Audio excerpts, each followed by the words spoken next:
तुमसे एक बात कहूँ। तुम्हारे आसपास दिखने वाले अच्छे खासे घर घराने के लोग में भी उसी घर का कोई ऐसा बच्चा है जो बहुत भूखा रहता है, जिसके पास ना उतना धन है कि वो अलग से और कुछ खरीद कर खा सके, और उसे जो रोज़ मिलता है उस पर ही आश्रित होना पड़ता है, जिसमें उसका पेट नहीं भरता।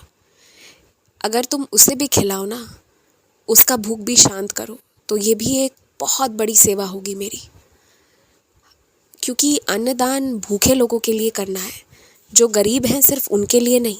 जो इंसान भूखा है, चाहे वो अमीर हो गरीब हो कैसा भी हो, उसे खिलाना ये मेरी सेवा है, तो तुम वही करो। मुझे पता है कि तकलीफ़ों को झेलते झेलते कई साल गुजर गए हैं, और अब तो और ऐसा पड़ाव आ गया है जहाँ लग रहा है कि अब और अति हो गई है। ना अब सबूरी रखी जाती है, और ना तुम्हें मेरी या किसी भी भगवान के तरफ से कुछ भी कोई संकेत मिल रहा है जिसके सहारे तुम इंतज़ार करो।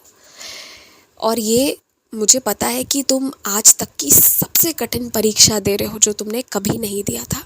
लेकिन मैं तुम्हें आश्वस्त करता हूँ, इस महीने के अंत होने के बाद ना तुम ये सबसे बाहर निकल जाओगे। ये सारी परेशानियों का कहानी ख़त्म होगा। जो इंसान सालों साल से मुंह छुपाए गलत किए जा रहा था, उसकी गलती जग जाहिर हो जाएगी, और उस इंसान का जगह किसी के पास नहीं रहेगा, कोई उसे आश्रय नहीं देगा।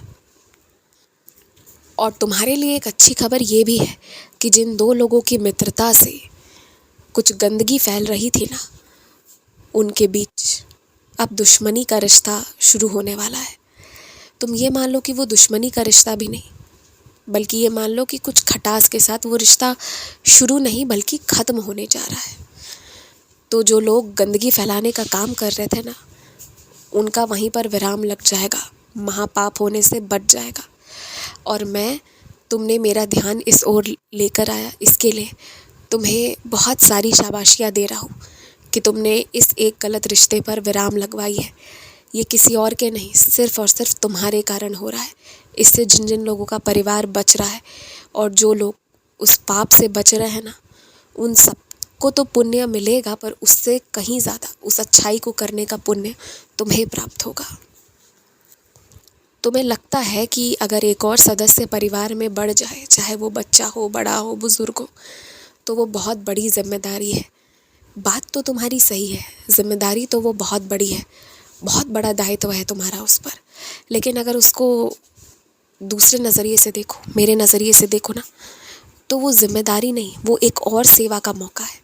अगर पूरी लगन से सेवा करोगे तो नैया पार लग जाएगी, जो चाहते हो सब मिल जाएगा। प्रेम से सेवा करो तो कुछ भी मुश्किल नहीं है। तुम रिश्ते को एक बोझ की तरह देखने लगे हो आजकल, वही गलत है। बोझ की तरह नहीं, बल्कि उसे एक सेवा का मौका समझकर देखो। अपना नज़रिया थोड़ा सा बदल लो, और फिर देखो सब अच्छा हो जाएगा।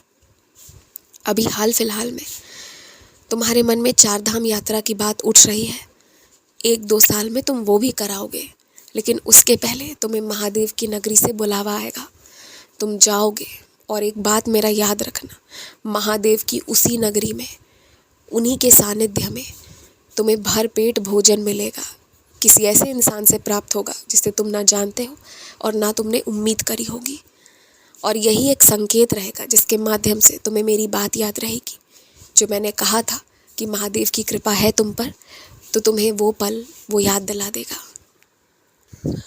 तुमसे एक बात और मैं कहना चाह रहा हूँ कि तुम ना एक ही बार पूजा का ढेर सारा सामान लेकर आओ। हो सके तो अलग अलग तरह की अगरबत्तियाँ लेकर आना जिसमें खुशबू हो, और उसे ना रोज़ मेरे सामने जलाओ। अगरबत्ती जलाते वक्त गिनो मत कि 2 जला रहे हो कि 4। तुम्हारे उस वहाँ पर जहाँ तुम अगरबत्ती जला सकते हो, वहाँ जितनी जला सकते हो उतनी जला दो। और कभी कभी टहलने घूमने के लिए बाहर निकला करो। हमेशा खरीदारी करने जाने की ज़रूरत नहीं है। कभी कभी तुम उपवन पार्क वगैरह जाकर शांति से वहाँ बैठकर भी आ सकते हो। जब खाना बनाओगे, यदि उसमें मसाले ज़्यादा होंगे तो किसी की तबीयत ना बिगड़े ये चिंता मन में रखने के बजाय ज़रा सी ऊदी डालकर वो खाना पका लेना। बाकी मेरी ऊदी सबकी रक्षा करेगी। खुश रहो, निश्चिंत रहो।